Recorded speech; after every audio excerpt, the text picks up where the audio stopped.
భారత్ పాకిస్తాన్ మధ్య యుద్ధం జరుగుతుందేమో, ఏ క్షణమైనా జరగవచ్చు అన్న వాతావరణం ఒకటి కనిపిస్తుంది. ఇందులో హిందూ ముస్లిం గొడవ ఒకటి నడుస్తుంది. అసలు ముస్లింలను వదిలేసి హిందువులను కాల్చిండ్రు, ఇక్కడున్న కొంతమంది సహకరించారు, ఇట్లాంటి చర్చలు ఒకటి నడుస్తున్నాయి. రెండోది, దీనిలో సెంట్రల్ గవర్నమెంట్ ఫెయిల్యూర్ ఏంటి అనేది మూడో చర్చ. దీనిపైన మాట్లాడదాం. మనతో సామాజిక రాజకీయ విశ్లేషకులు వి ప్రకాష్ అన్న గారు ఉన్నారు. అన్న నమస్తే. ఏం చెప్తారన్న దీని గురించి? సెంట్రల్ గవర్నమెంట్ ఇప్పటి వరకు పుల్వామా లాంటి ఘటనలు, సర్జికల్ స్ట్రైక్ లాంటివన్నీ చేసింది సెంట్రల్ గవర్నమెంట్. కానీ ఇక్కడికి వచ్చే వరకు ఎందుకో ల్యాప్సెస్ కనిపించినాయి. అంటే ఫస్ట్ చనిపోయిన వాళ్ళకు మనం సిగ్నల్ టీవీ తరఫున నివాళులు అర్పిద్దాం. చాలా దుర్మార్గం. ఎవరు కూడా మానవ సమాజంలో ఎవరు కూడా దీన్ని సహించరు. Pakistan defence minister Khawaja Hafiz just కొద్ది గంటల కింద డర్టీ యాక్ట్ అన్నాడు దాన్ని. ఈ చర్యను ఒక డర్టీ యాక్ట్ అన్నాడు వాళ్ళ డిఫెన్స్ మినిస్టర్ పాకిస్తాన్. అని ఈ డర్టీ యాక్ట్స్ ఎందుకు చేయాల్సి వస్తుందని చెప్పి అమెరికాను బాధ్యురాలు చేసిండు. అమెరికా వాళ్ళ వల్లనే ఇటువంటి చర్యలు జరుగుతున్నాయి నేను అనట్లేదు. డర్టీ యాక్ట్ ఎందుకు జరిగింది అంటే అమెరికా ఉన్ను పాశ్చాత్య దేశాలు, పశ్చిమ దేశాలనే కొన్ని అన్నాడు. అలా యూరోపియన్ దేశాలనే అన్నాడు. లండన్, బ్రిటన్ ఉన్నదని చెప్పాడు. ఫ్రాన్స్ ఉన్నదని చెప్పినట్టున్నాడు. అంటే ఒక పాకిస్తాన్ బాధ్యత గల రక్షణ మంత్రి ఈ జరిగిన టెర్రరిస్ట్ చర్య వెనుక అమెరికా ఉంది, పాశ్చాత్య దేశాలనే అని చెప్పిండంటే ఏమర్థమవుతున్నది మనకి? దీన్ని ఇంకోటి కలిపి చదువుకుందాం. 2021 అనుకుంటా ఇమ్రాన్ ఖాన్ ఆ దేశ అధ్యక్షునిగా, మా దేశంలో 40,000 మంది టెర్రరిస్టులు ఉన్నారు, అల్ఖైదా వాళ్ళు మా దగ్గర డంప్ చేశారు వీళ్ళను, జైషే మహమ్మద్, లష్కర్-ఈ తోయిబా, ఇప్పుడు టీఆర్ఎఫ్ ఇట్లాంటి పేర్లతో కంటిన్యూ అవుతున్న వీళ్ళంతా కూడా ఆయన ఏమన్నాడు తెలుసా? మా మిలిటరీ వాళ్ళతో సంబంధాలు పెట్టుకొని ఉన్నది, ఐఎస్ఐ వాళ్ళ ఆర్మీ, ఈ టెర్రరిస్టులను ప్రోత్సహిస్తున్నది మా ఆర్మీ అని చెప్పాడు. అధ్యక్ష హోదాలో, ఇప్పుడు జైల్లో పెట్టారు కదా ఆయన, జైలు నుంచి మాట్లాడలే ఆయన, అధ్యక్ష హోదాలో మాట్లాడాడు. డిఫెన్స్ మినిస్టర్ ఏమో అమెరికా చేసిన యాక్ట్ ఇదే అని చెప్పింది. అంటే ఈ రెండింటి కలిపి చదువుకుంటే ఏంటంటే పాకిస్తాన్ ప్రభుత్వం చేతిలో పాకిస్తాన్ ఆర్మీ లేదు, ఐఎస్ఐ లేదు, అమెరికా చేతిలో ఉన్నాయి. ఈ అమెరికా వాళ్ళు ఇవన్నీ చేస్తున్నారు. ఎందుకు చేస్తారు అమెరికా వాళ్ళు? అమెరికా వాళ్ళ బతుకంతా ఆయుధాలు అమ్ముకోవడం మీదనే ఉన్నది. ఒక 37 కుటుంబాలు అమెరికాను పరిపాలిస్తున్నాయి, ప్రపంచాన్ని శాసిస్తున్నాయి. ఆ 37 కుటుంబాలలో ఎక్కువ మంది వ్యాపారం ఆయుధాలు. ఈ ఆయుధాల కంపెనీలు పెట్టి మన దగ్గర ఫుడ్ కార్పొరేషన్లలో కదా గోధుమలు, వడ్లు నిల్వ చేసినట్టుగా, బియ్యం నిల్వ చేసినట్టుగా వాళ్ళు ఆయుధాలు నిల్వ చేస్తారు. ఉందా ఇక్కడ అమెరికా పాత్ర ఉందా? నేను అంటలేనబ్బా, ఆసిఫ్ అని చెప్పి అన్నాడు. ఆసిఫ్ అన్నాడు వియాన్ టీవీలో అనేది బయట ఉన్నది తీయండి, ఇంటర్వ్యూ ఇచ్చిండు వియాన్ టీవీకి, WION ఆయన అన్నాడు. దాంతోపాటుగా ఈ వార్త కూడా ప్రసారం చేశారు 4 ఏళ్ల కింద. ఇమ్రాన్ ఖాన్ కూడా ఇదే చెప్పిండని. ట్రంప్ ఏమన్నాడు? ఇప్పుడు నాకు పాకిస్తాన్ కావాలి, ఇండియా కావాలి, కానీ మీరు చేసే చర్యలకు ఇప్పుడు నేను మద్దతు ఇస్తా అన్నాడు.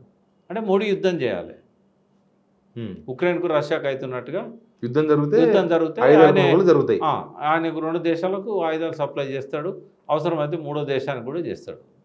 3వ దేశం ఎందుకు? పాకిస్తాన్ పక్కన ఒకటి ఉంది, వాళ్ళతో నిత్యం ఘర్షణ పడుతున్న దేశం ఒకటి ఉంది, వెస్ట్ సైడ్ ఉంటుంది అది. ఆ దేశానికి ఇటు పాకిస్తాన్కు, ఇటు ఇండియాకు, ముగ్గురికి ఆయుధాలు అమ్ముకోవచ్చు కదా. ఉక్రెయిన్ యుద్ధం తగ్గేటట్టు ఉన్నది, అందుకని ఇక ఆయుధాలు అమ్మాలంటే ఇంకో దేశాలలో యుద్ధాలు జరగాలి కదా. 45 ట్రిలియన్ అప్పు ఉన్నది వాళ్ళకి, సిగ్గుండాలి కదా అమెరికా. మొత్తం 100 దేశాలు అప్పు ఎంత ఉంటుందో ఒక అమెరికా అప్పు అంత ఉంటుంది. ఈ తెలిదొక్క సన్యాసులేమో అమెరికా పోయి అమెరికాను గొప్పగా పొగుడుతూ ఉంటారు. అమెరికానే ఇక్కడ దాకా గొంతు దాకా మునిగింది, వాళ్ళ ఆదాయం కంటే 2-3 రెట్లు ఎక్కువ అప్పు అయింది ఇప్పుడు. కానీ మన గవర్నమెంట్ ఇప్పటిదాకా అమెరికా యాంగిల్ ఏమో ఆలోచించాలి కదా. సరే, ఆయన ఆరోపణ చేసిండు ఆసిఫ్, కానీ ఇక్కడ గవర్నమెంట్, నేషనల్ గవర్నమెంట్ ఏమో ఆలోచించలేదు. వీళ్ళ ఎజెండా వీళ్ళకు ఉంటుంది కదా. ఇప్పుడు పంచజన్యం, బంచ్ ఆఫ్ థాట్స్ చదువు అది ఒకసారి. గోల్వాల్కర్, హెగ్డేవార్ తర్వాత RSSకి చీఫ్ గోల్వాల్కర్ ఏం రాసిండు పాంచజన్యంలో? అఖండ భారత్ అని ఆయన అన్నాడు. అంటే అందులో ఏమేమి ఉన్నాయి ఒకసారి చదివితే తెలుస్తుంది. పాకిస్తాన్, భూటాన్, నేపాల్, బర్మా, ఇవన్నీ కూడా అఖండ భారత్, ఆఫ్ఘనిస్తాన్, గాంధార దేశం, ఇవన్నీ మనయే, ఇవన్నీ మా అఖండ భారత్ ఆర్ఎస్ఎస్ యొక్క స్వప్నం. ఆ స్వప్నాన్ని అఖండ భారత్ను కోరిక నెరవేర్చడానికి ప్రధానమంత్రి మోడీ కంటే గొప్ప నాయకుడు ఎవరు ఉంటారు ఆర్ఎస్ఎస్కి? మరి రేపు పాకిస్తాన్ మీద యుద్ధం జరిగినా ఆశ్చర్యపోనక్కర్లేదు. ఎందుకంటే పాకిస్తాన్ ఒంటరి అయిపోయింది ఇప్పుడు. దాన్ని నేనేమి సమర్థించా. కశ్మీరీ అనే ఒక మహమ్మద్ జిన్నా తలగబెట్టిన ఆ రావణ కాష్టం ఏదైతే ఉన్నదో అది ఇప్పటికీ ఇంకా ఆయన చనిపోయి ఇప్పుడు ఆ 2 ప్లస్ ఇవి ఒక 50 ప్లస్ 25 77 ఏళ్ళు జిన్నా చనిపోయి. సెప్టెంబర్ 12, 1948 నాడు చచ్చిపోయాడు ఆయన. కానీ ఆయన అంటుపెట్టిన రావణ కష్టం అనేది ఇప్పటికి మండుతూనే ఉన్నది. కొన్ని లక్షల మందిని బలి తీసుకున్నది. టెర్రరిస్టులు వచ్చిన వాళ్ళు ముస్లిమ్స్ అని సపరేట్ చేసి హిందువులనే కాల్చి చంపినారు.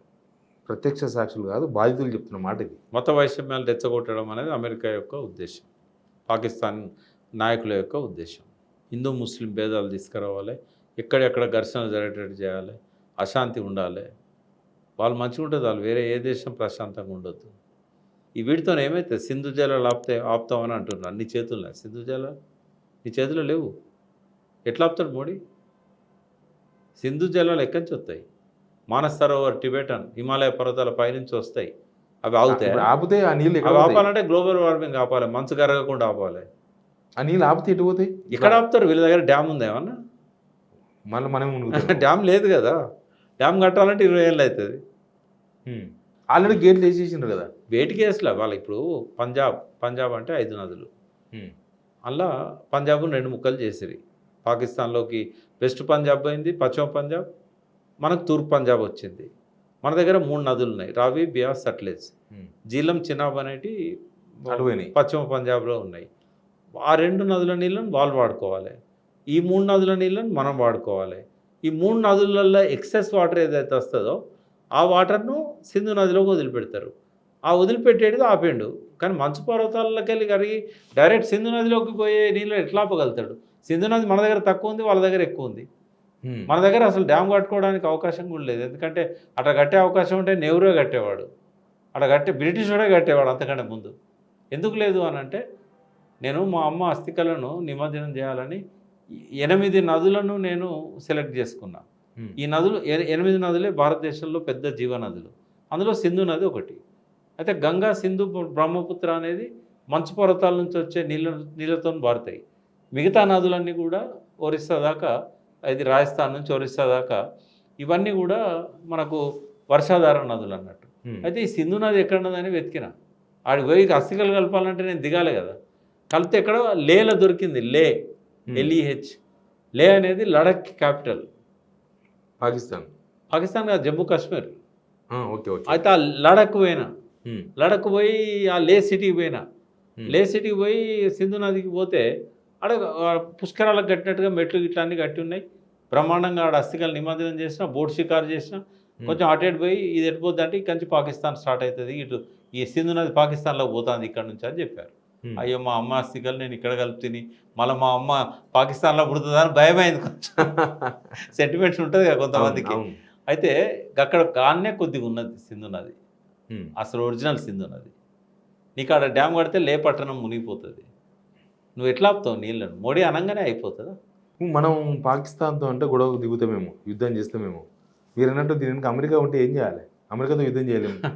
అమెరికా వాడు తాకులాట పెట్టి తమాషా చూస్తాడు, మన ఎకానమీని దెబ్బతీస్తాడు, మనకు మనశ్శాంతి లేకుండా చేస్తాడు. ఫ్రెండే కదా మోడీకి. అమెరికా వానికి ఎవడు ఫ్రెండ్ కాదు, వాడు కూడా ఫ్రెండ్ కాదు. వానికి డబ్బు పిచ్చి పట్టుకున్నది. ఈ మధ్య తీసుకున్న నిర్ణయాలు కూడా ఇండియాకు అగైన్స్ట్ ఉన్నాయి. ట్రంప్ తీసుకున్న ప్రతి నిర్ణయం ఎకనామిక్ కోణంలో ఉంటుంది. వాడి దేశానికి లాభం కావాలి, వాడి ఎకానమీకి లాభం కావాలి. ఎవడెక్కడ పోతే వానికేంది. ఇప్పుడు ఏందన్నా మోడీకి ఒక మచ్చలాగా కనిపిస్తుంది. అంటే ఇన్ని రోజులేమో మోడీ సాహసంగా భారతదేశాన్ని ఇంకా మోడీ మొత్తం సేఫ్గా ఉంచుతారు అనుకున్న టైంలో ఇది ఒకటి జరిగింది.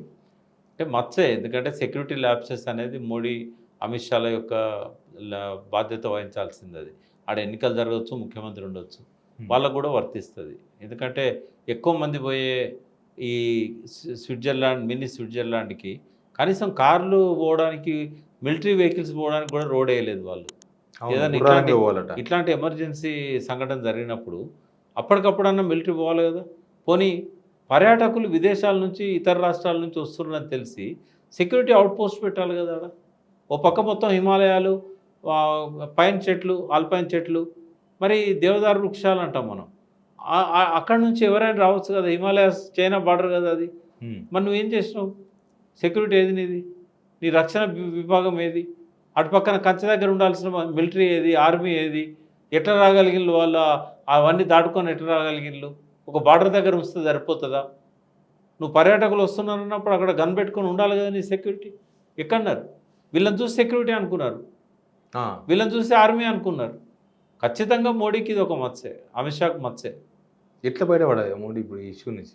పాకిస్తాన్ మీద యుద్ధం చేసి ప్లస్ చేసుకుంటాడు దాన్ని, మైనస్ మైనస్ ప్లస్. పాకిస్తాన్ మీద యుద్ధం చేస్తాడు, సర్జికల్ స్ట్రైకులు చేస్తాడు, జరుగుతాయి, ఇంకా ఘోరంగా చేస్తాడు. ఎందుకు ఈ పాకిస్తాన్తో డైరెక్ట్గా అసలు దౌత్య సంబంధాలు, చర్చలు ఇవాళ అందరిని పంపించేమన్నా, డైరెక్ట్ నిర్ణయం తీసుకున్నారు, హై కమిషన్ కూడా పంపించమన్నారు. అవును. పాకిస్తాన్ చేతిలో పాకిస్తాన్ ఆర్మీ లేదు, పాకిస్తాన్ అధ్యక్షుడి చేతిలో పాకిస్తాన్ ఆర్మీ లేదు, పాకిస్తాన్ రక్షణ మంత్రి చేతిలో రక్షణ విభాగం లేదు. ఆయన అంత అవుట్బర్స్ట్ ఎందుకైండు? డర్టీ యాక్ట్ అమెరికా చేయించిందని నా కంట్రోల్లో లేరని చెప్పిండు, చెప్పకనే చెప్పిండు. దాన్ని ఎట్లా అన్వయించుకోవాలి? వాళ్ళకి అవగాహన కూడా లేదు. సిమ్లా ఒప్పందాన్ని రద్దు చేస్తామని చెప్పిండు. సిమ్లా ఒప్పందం ఎవరికి ఉపయోగపడేది? అది వాళ్ళకు ఉపయోగపడేది. దాన్ని రద్దు చేస్తామంటే ఏంది? అంత తెలివి ఉంది వాళ్ళకు.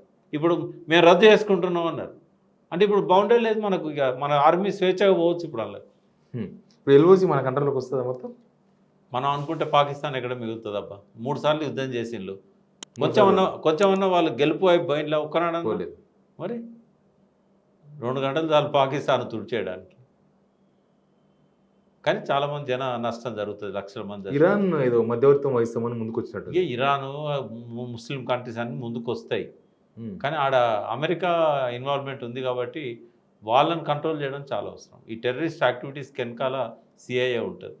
సిఐఏ అంటే అది వాళ్ళ central intelligence agency, America agency. Okay అన్న, థ్యాంక్ యూ వెరీ మచ్. చూద్దాం ఏం జరుగుతుందో. ఇది అందరం ఎదురు చూస్తున్నాం. పాకిస్తాన్ కొట్టేయాలని ఇండియన్స్ అంతా కోరుకుంటున్నారు, అందరూ మోడీ వెనుక ఉన్నామని చెప్తున్నారు. బట్ అక్కడ సిచ్యువేషన్ ఏందో మనకు తెలియదు. Please subscribe signal TV.